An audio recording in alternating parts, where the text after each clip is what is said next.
Je donne maintenant la parole au représentant de l'Arménie qui va intervenir pour la seconde fois.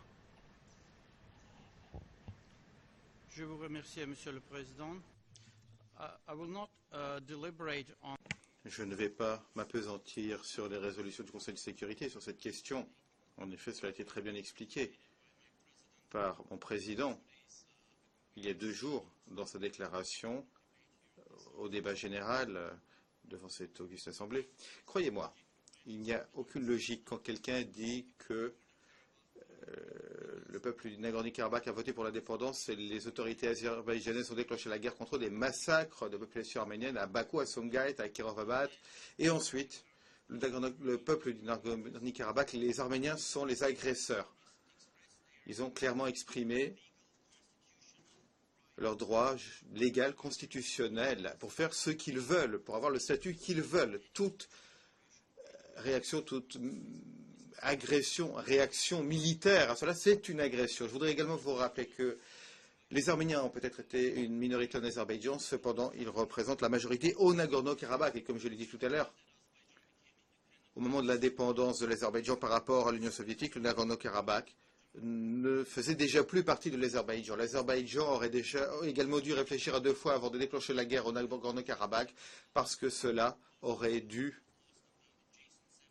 mener à la perte des 7 régions adjacentes qui sont arrivées sous le contrôle du Nagorno-Karabakh. Donc cela devait se passer. Ils ont sans doute oublié que les bombardements, le pilonnage constant depuis les territoires azerbaïdjanais de la population arménienne des villes, des villages du Nagorno-Karabakh où les personnes se cachaient dans les caves pour éviter les bombardements azerbaïdjanais. Alors il y a vraiment une question. Pourquoi est-ce que l'Azerbaïdjan bombardait les personnes qui vivaient paisiblement, comme ils le disent, en Azerbaïdjan? Donc, il n'était pas logique du tout de les bombarder.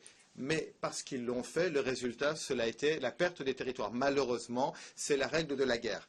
L'Arménie a également eu des réfugiés. On en a parlé.